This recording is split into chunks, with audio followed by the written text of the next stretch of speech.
Hola amigos de Forbes, mi nombre es Beatriz Gaspar, soy coeditora de la revista y hoy me encuentro en este interesante conversatorio para hablar sobre la agenda de género frente al inicio de la nueva administración de la presidenta Claudia Sheinbaum. Y hoy me encuentro sentada en esta mesa con tres representantes de este tema y especialistas sobre el tema, y me gustaría iniciar presentando a Sofía Ramírez, directora general de México Cómo Vamos. Sofía, muchas gracias por estar aquí. Gracias a ti por la invitación. Y también me encuentro con Ivette Mucharrás Icano, directora del Centro de Investigación de la Mujer en la Alta Dirección CIMAD del IPADE. Muchas gracias, Betty. Muchas gracias por estar aquí. Y también me encuentro con Olivia Segura, socia de asesoría de capital humano y gestión de talento en KPMG y co-chair de KPMG en Women Corporate Directors. Encantada de estar aquí, Betty. Muchas gracias por estar aquí, Olivia. Y bueno, me gustaría iniciar este panel conversando sobre el tema de género. Hay una alta expectativa sobre Claudia Sheinbaum y que lo haga diferente a como lo han hecho otras figuras presidenciales. Esta expectativa no solamente recae en ella como una figura que está haciendo historia hoy en el país, sino también en otras figuras que alcanzan estos liderazgos históricos, como en negocios, como en empresas o como en algunas otras áreas donde las mujeres hemos ido ganando terreno.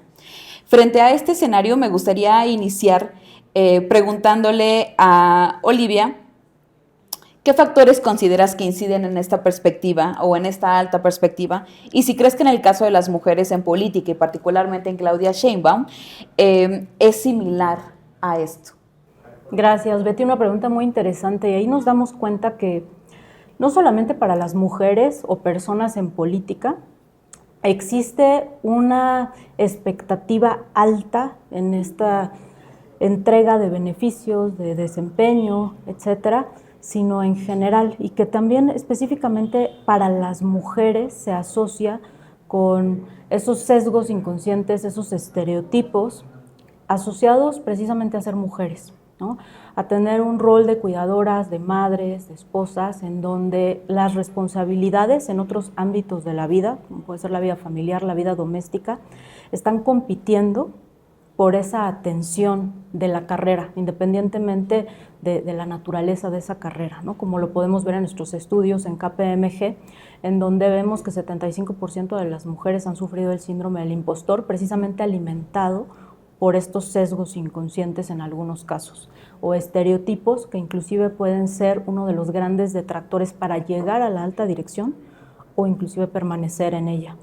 Nos damos cuenta que lejos de lo que se piensa, y por estos estereotipos asociados a la mujer, las mujeres específicamente que son madres se dan cuenta que los hijos se convierten en un motor para hacer los cambios que son necesarios en políticas corporativas, en regulaciones, en lineamientos, precisamente para hacer los cambios que han identificado como necesarios cuando han ido escalando en esa estructura corporativa.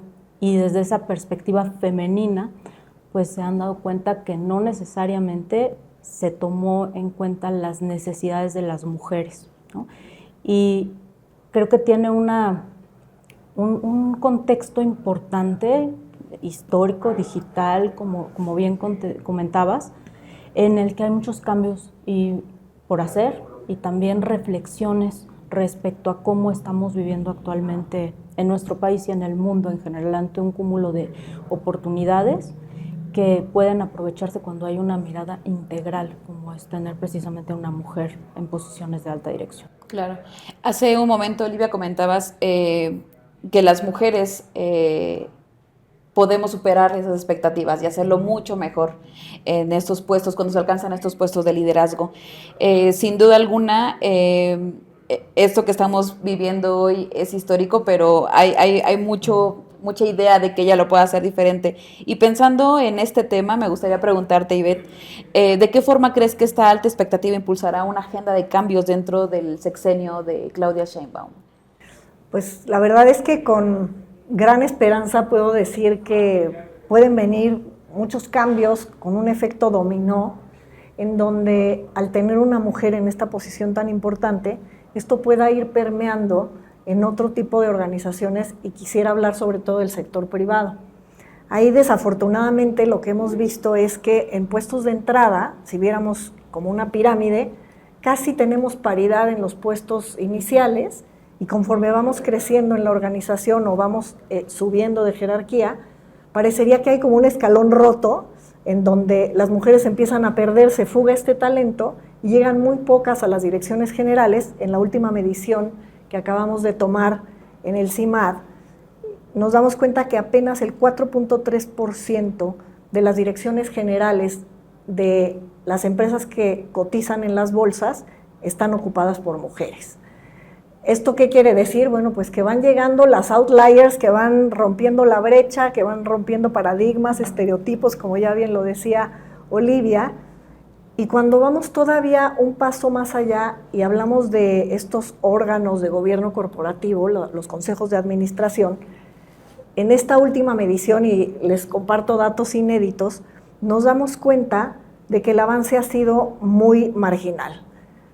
Si hablamos del mercado de capitales, el 12% de los asientos de los consejos de administración son ocupados hoy por mujeres.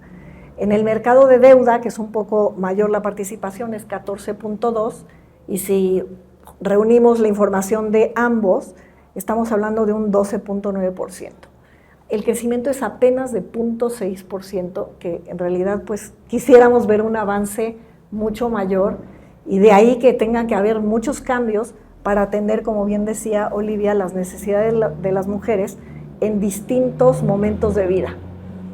Sin duda en la etapa de la crianza, en la etapa de la maternidad, pero esa no es la única etapa como un momento de verdad que habría que considerar. Habría que pensar también en otras edades de las mujeres, incluyendo, por ejemplo, cuando tienen a los padres en edad avanzada, o si tienen que combinar con el cuidado de alguna persona con discapacidad o con alguna enfermedad crónica. Claro. Sin duda alguna, hay un avance, pero no es suficiente. Y eso ha pasado en muchísimos temas en cuestiones de género. Hay avances, pero todavía falta mucho para lograr esa paridad y esa equidad. Y ahora, Sofía, me gustaría preguntarte, con todo este contexto, ¿cuáles crees que serían los principales cambios en materia de género que consideras que son prioritarios durante el sexenio de Claudia Sheinbaum, tomando como contexto el acceso a la justicia, la seguridad, el acceso a financiamiento, el trabajo no remunerado? ¿Tú qué ves que sean como los principales cambios que se requieren? Gracias, Beatriz. Creo que, como bien mencionas, no hay una única política pública que pueda atender todos estos cambios. Estamos hablando de que necesitamos, por un lado, pues mejorar y optimizar el uso del tiempo de las mujeres, que igual que el resto de la población, de los hombres, pues solo tiene 24 horas en el día. Entonces, en la medida en la que podamos atender las necesidades que hay alrededor del uso del tiempo que damos las mujeres a nuestro día, pues vamos a resolver varios problemas. Primero que nada, me gustaría hablar del Sistema Nacional de Cuidados, que tanto se ha platicado en esta administración. Hay incluso una minuta durmiendo el sueño de los justos en el Senado desde noviembre de 2020, que mientras no pase en términos legislativos, pero tampoco se le asignen recursos, pues no vamos a poder satisfacer esta demanda de 2.3 millones de mujeres que están fuera de la fuerza laboral, pero que de acuerdo a la ENOE indican que quisieran trabajar y no pueden porque no hay quien les supla, digamos, en sus labores cotidianas. El contexto se los impide. Entonces, ese número es importante. Hay una demanda no satisfecha de 2.3 millones de mujeres que quisieran trabajar, necesitan el sistema de cuidados para poder hacerlo y no existe la capacidad de atenderlas. Punto número 2.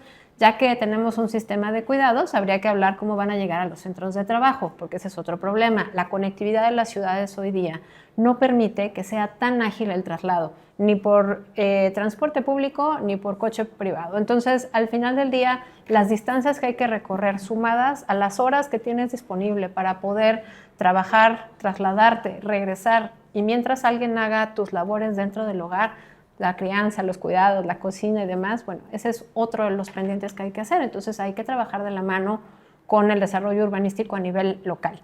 Punto número 3, me parece que hay que abordar el tema del uso del tiempo con los hombres, porque en la medida en la que no haya un uso paritario del tiempo, no vamos a lograr que haya mejor capacidad de balancear trabajo y roles sociales asignados al género. En ese sentido, creo que ahí hay un tema con la agenda de los hombres, las paternidades, por ejemplo, los días de paternidad, que están también pendientes por ampliarse de manera definitiva. Se necesita flexibilidad a nivel laboral, y creo que un punto importante dentro de las empresas es que los propios directivos, hombres, se tomen los días de vacaciones y se tomen los días de paternidad de forma efectiva, porque si no se lo toma la cúpula, así diga en la ley, pues prácticamente no se va a ejercer. Y finalmente, creo que el tema de poder acceder a créditos, sobre todo considerando que vivimos en un país donde la informalidad laboral es la regla. Las mujeres trabajan en mayor medida dentro del empleo informal y que muchas veces lo hacen incluso en micronegocios de economía de subsistencia. Si no tenemos este puente que permita que las mujeres accedan al crédito formal, no a las tandas necesariamente o no únicamente a los créditos a tasa de usura, sino al crédito de la banca formal, pues no vamos a ver un plan de desarrollo de todos estos pequeños emprendimientos que podrían abonar de manera muy importante al bienestar de las familias dentro de su propio círculo sin tener que trasladarse necesariamente a estos centros de trabajo dentro de las grandes ciudades. Claro, y me llama mucho la atención esto que mencionas, especialmente después de la pandemia que vimos la expulsión de muchas mujeres del mercado laboral, no solamente formal, sino informal, y que, sin embargo, el informal fue el que se recuperó más rápido, y también las mujeres entraban a eso, sino también tocar otros aspectos como este tema de financiamiento, en el que hemos visto que las mujeres al recibir dinero lo gastan de manera más efectiva en comida, en educación, en salud, etcétera. Algo que ha planteado la presidenta Claudia Sheinbaum es la creación de la Secretaría de las Mujeres. Y en este contexto me gustaría preguntarles a todas, ¿cuáles creen que son los principales retos y oportunidades que se prevén para la creación y operación de esta nueva Secretaría, considerando el panorama actual de las políticas de género en México? Y para iniciar esta respuesta me gustaría comenzar con Ivette y después seguimos con Sofía y cerramos con Olivia. Pues la verdad es que coincido en que no es una sola medida la que habría que tomar, sino hay una variedad de temas que abordar e inclusive de manera intersectorial, el sector público, el sector privado, la sociedad civil. Y dentro de estas prioridades, sin duda, el acceso garantizado a salud es algo fundamental en cualquier grupo de edad, que hoy desafortunadamente no se tiene de esa manera. El tema de la educación, tú hablabas de lo que pasó con el empleo después de la pandemia.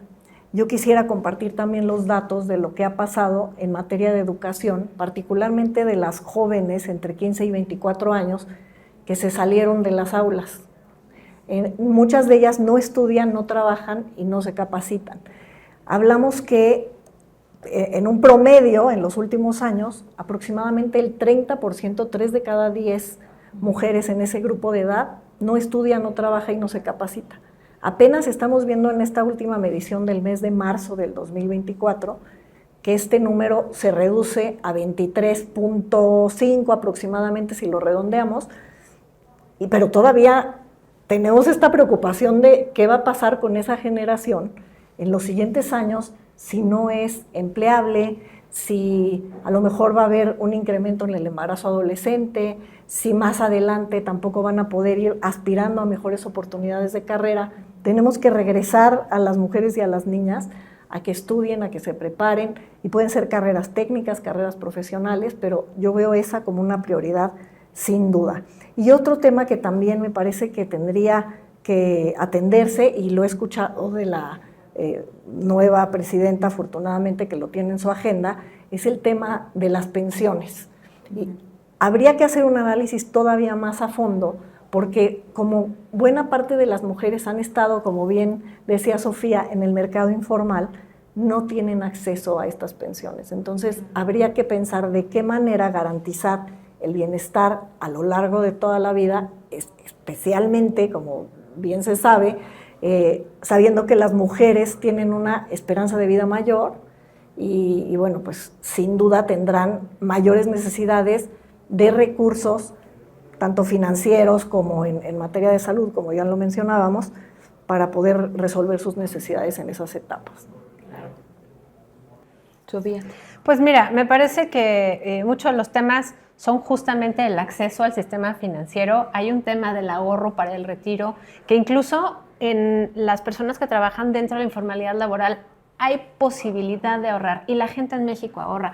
Y controlando por la participación laboral de hombres y mujeres, las mujeres ahorramos más. Esto me parece fundamental entenderlo, porque parte del problema entonces es la falta de acceso al sistema financiero, porque no solamente es para obtener un crédito, también es para destinar un recurso para el final de la vida. Mencionabas hace un rato, Beatriz, que también las mujeres tendemos a utilizar el dinero disponible para distintas cosas. Creo que eso también se asocia a los roles de género que ya nos contaba Olivia desde el principio. No es algo necesariamente deseable que las mujeres prioricen a la casa y los hombres a los activos, digamos, de largo plazo, un terreno, un coche. Lo que creo que hay que buscar son un entendimiento de roles más paritarios. Pero respondiendo a tu pregunta, creo que hay varios asuntos, no solamente en la Secretaría de la Mujer, pero hay que entender que la seguridad pública no la percibimos igual los hombres y las mujeres. El nivel de violencia que enfrentamos, con violencia callejera, pero también violencia intrafamiliar, las mujeres es muy distinto. Generalmente los feminicidios vienen dentro del hogar de alguien cercano al hogar, lo mismo con las violaciones y demás. Entonces, creo que no todo puede ser política pública, mucho viene con educación, mucho viene con visibilización de los retos, pero sobre todo hay que desmenuzar cada una de las realidades y las problemáticas sociales que tenemos como país y entender cuál es el ángulo que le está doliendo a las mujeres para poder incorporarnos al mercado laboral, porque el clásico es la economía sería 20-25% más grande de lo que es hoy día si las mujeres pudiéramos participar en la misma proporción que los hombres en el mercado laboral remunerado. Claro. Olivia. Pues mira, Betty, a mí me gustaría retomar el tema de la educación, que ya comentaba Ivette. Hay una escasez de talento generalizada a nivel global, asociada a las nuevas tecnologías, a ese talento digital, habilidades específicamente hoy que tan de moda está la inteligencia artificial generativa, esta transformación vertiginosa que estamos viendo en las empresas y también en el sector público, ¿no? Con la adopción de nuevas tecnologías, de nuevas herramientas.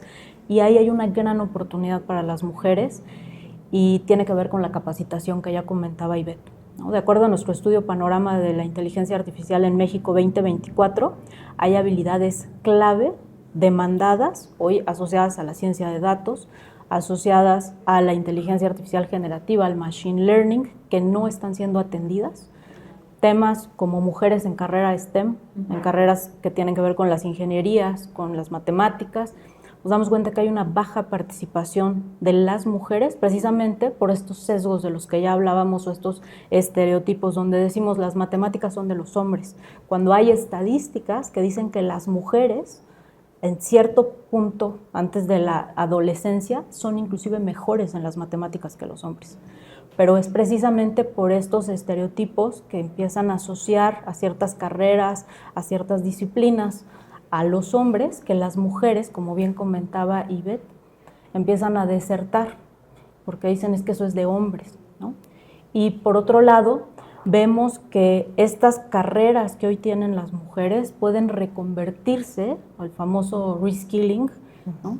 Por ejemplo, mujeres que son contadoras, ¿no? Mujeres que estudiaron algún tipo de disciplina administrativa que les va a permitir acceder a esas carreras de ciencia de datos que hoy son tan necesarias para la inteligencia artificial generativa y en general para las nuevas tecnologías. Hoy es importante voltear a ver a ese talento disponible y talento que, como bien comentaba también Sofía, está en la informalidad, pero tal vez porque, como hemos visto en las estadísticas, hay mujeres que tienen que dejar precisamente por falta de flexibilidad la carrera en una empresa, en el mundo corporativo o simplemente en la economía formal, porque no hay esa flexibilidad de horarios.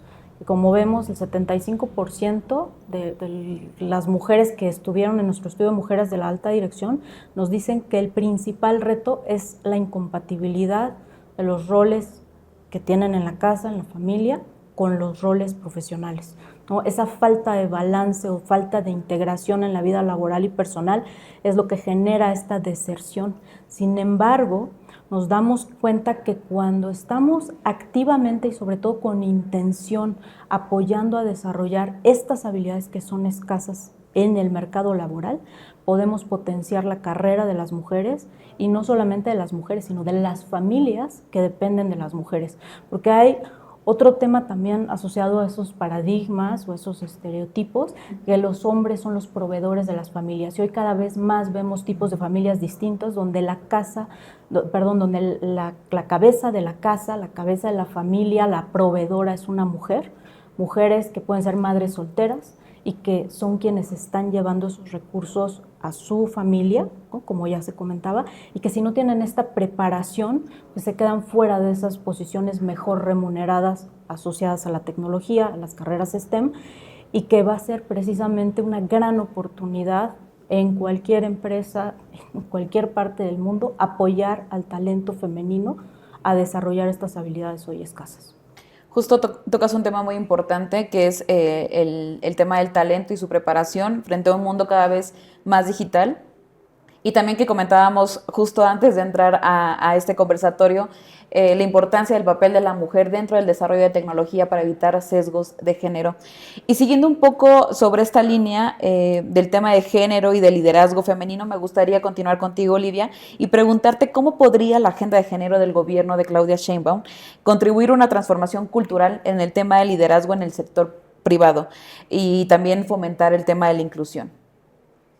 Yo creo que todo se resume a métricas, a tener indicadores, como el 70% aproximadamente de las empresas que participaron en nuestro estudio Mujeres de la Alta Dirección ha confirmado, tener indicadores claros de cuántas mujeres están participando, en qué tipo de posiciones, como ya comentaba Ivette, no en toda la pirámide, sino realmente en la cima de la pirámide, que es donde vemos las oportunidades importantes para esa presencia femenina, y cómo se asocian esas métricas, esos indicadores de participación al desempeño de un negocio, de un país, de una familia, y que al final del día las estadísticas confirman que una mujer en una posición donde puede influir en decisiones, en políticas, en regulación, tiene un impacto directo en el desempeño financiero.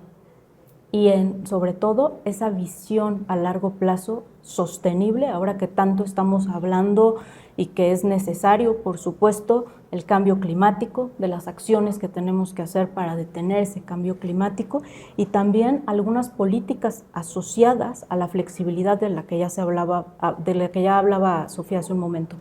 El tema, por ejemplo, de trabajo flexible, donde 78% de mujeres de la alta dirección en nuestro estudio de 2024 nos dicen que lo quieren mantener y lo necesitan mantener si queremos que haya más mujeres participando activamente en las empresas, que no deserten precisamente por esa incompatibilidad, y en donde desafortunadamente vemos un retroceso, en donde hay tal vez una cierta presión por regresar a las oficinas en algunas empresas, en algunos países, pero que no es lo que vemos de acuerdo al Foro Económico Mundial como lo más deseable cuando hablamos desde una perspectiva de cambio climático y sustentabilidad, donde sabemos que hay emisiones precisamente por ese tema de traslados que comentaba Sofía, que en ciudades grandes, en urbes donde no existe tal vez ese transporte público, pudiera ser un reto no solamente para el talento, sino para el medio ambiente desde una perspectiva de contaminación, y que nos damos cuenta que cuando medimos la participación de mujeres, este tipo de políticas empieza a tener una perspectiva distinta, mucho más incluyente y sobre todo amigable con el medio ambiente y con la sostenibilidad. Claro. Continuando también en este tema del tema de liderazgo femenino, me gustaría preguntarte, Ivette, ya vimos cuáles son los principales obstáculos, el tema de la flexibilidad, el tema de movilidad, de poder llegar a los centros de trabajo en una ciudad como lo es la Ciudad de México. Me gustaría preguntarte si crees que el liderazgo de Claudia Sheinbaum podría servir como un catalizador para crear otros paradigmas de liderazgo y poder ir eliminando estos obstáculos, ¿o consideras que no? Pues aquí va a ser muy importante esta agenda que se dé en distintos niveles, ¿no? Que haya un objetivo en común en donde puedan participar desde luego el sector privado, el sector público y sin duda también la sociedad civil, para que haya esta escucha de las necesidades que haya que ir atendiendo en cada uno de estos frentes. Y bueno, pues sin duda ir atendiendo, me gusta mucho esto que nos comenta Olivia sobre el tema de la flexibilidad laboral, porque también sí hay una cierta resistencia en las empresas.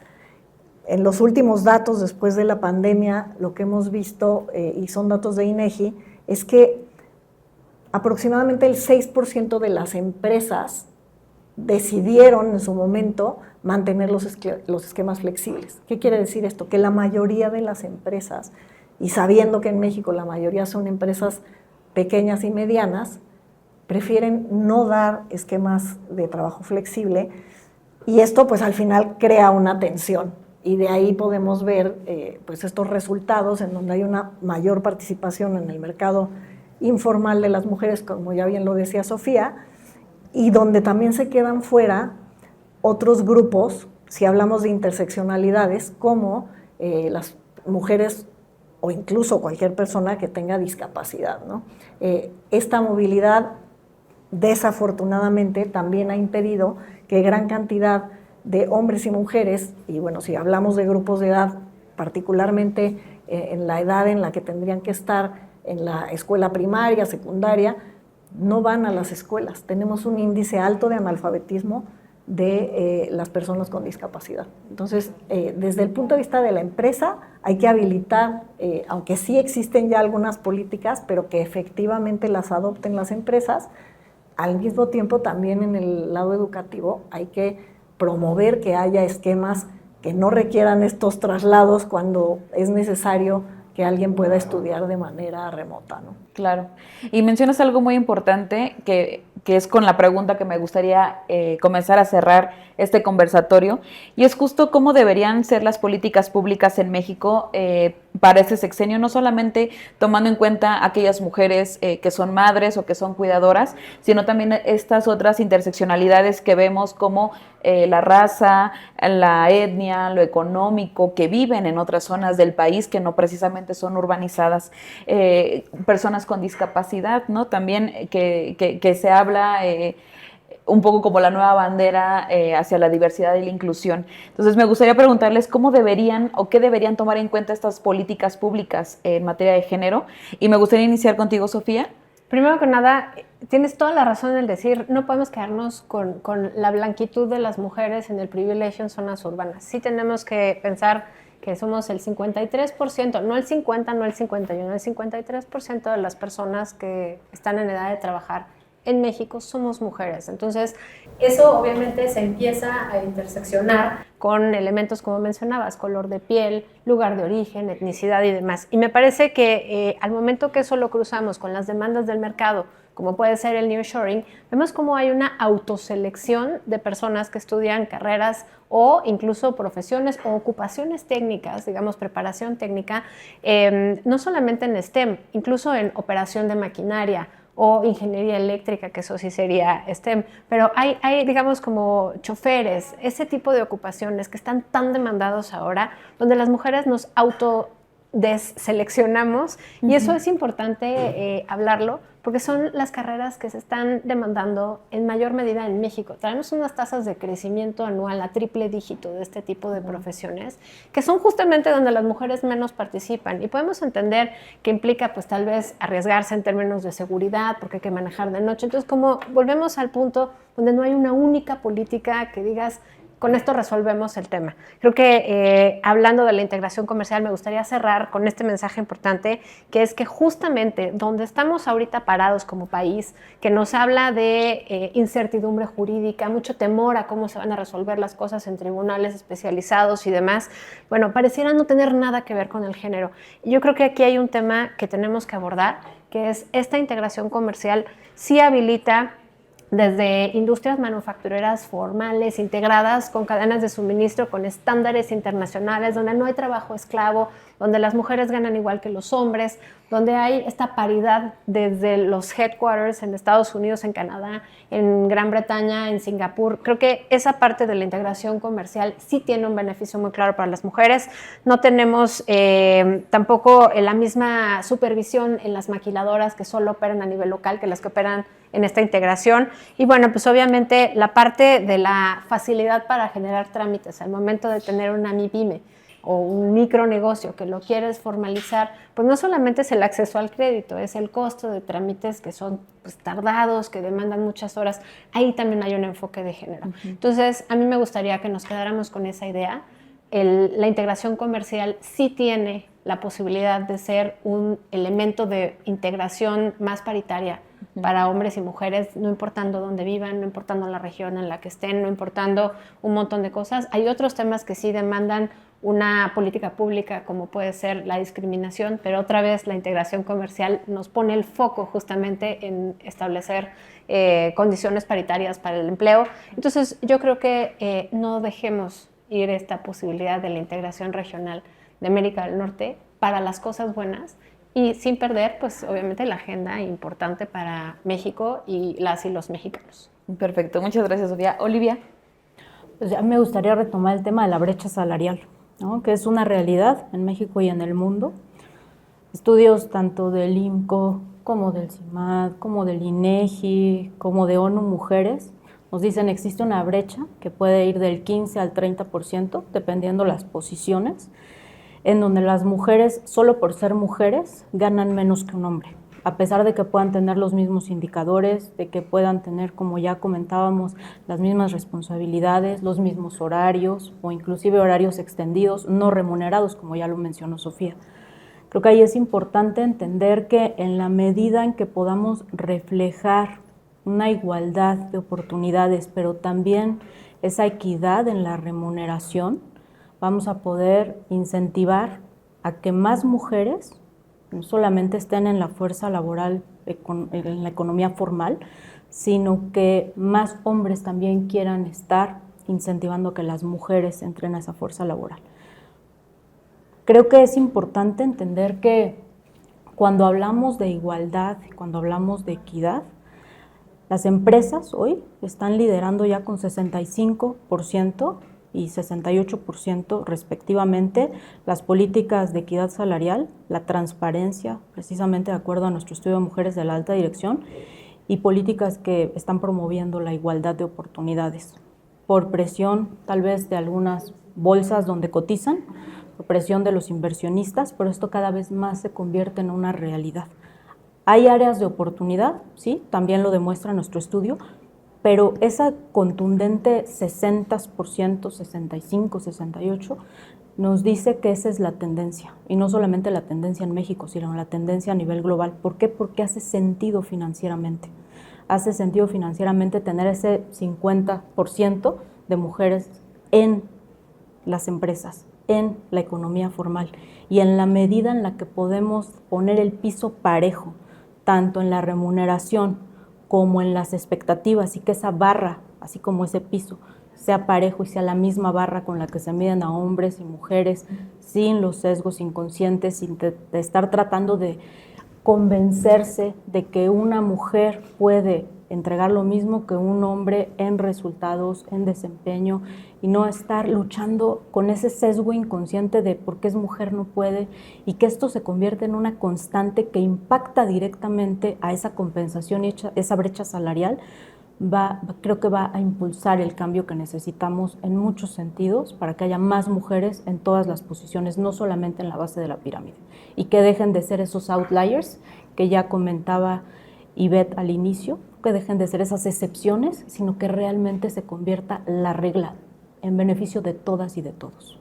Perfecto, muchas gracias, Olivia. Ivette, para cerrar. Sí, pues para cerrar me gustaría también el que tengamos esta visión intergeneracional en este proyecto de país que estamos desarrollando en conjunto. Al final, bueno, viene un sexenio y ese sexenio más adelante cambiará, pero como sociedad, ¿cuál es este proyecto de país que tenemos que pueda permitir que estas mujeres que hoy son niñas y jóvenes puedan desarrollar sus carreras de manera exitosa?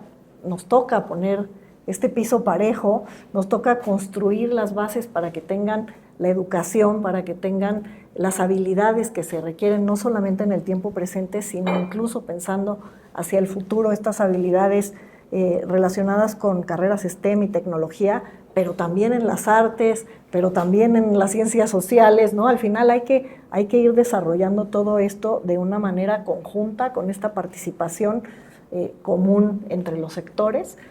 Y bueno, pues pensar también en que es esperanzador saber que hoy tenemos una mujer en la presidencia y que esto abre puertas para que en las siguientes generaciones sigan habiendo muchas más mujeres participando en el sector público y en el sector privado.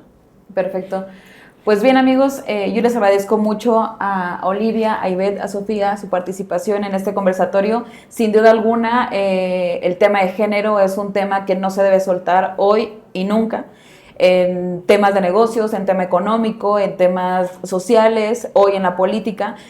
Sin duda alguna también Claudia Sheinbaum está haciendo historia y esto abre oportunidades para crear nuevos paradigmas, nuevos modelos a seguir para las niñas, para las adolescentes, y que no quitemos nunca el dedo de renglón, ¿no? Hay que seguir cuestionando, hay que seguir midiendo y hay que seguir poniendo la vara ahí en esos temas y no soltarlo. Les agradezco mucho y no se pierdan los siguientes conversatorios.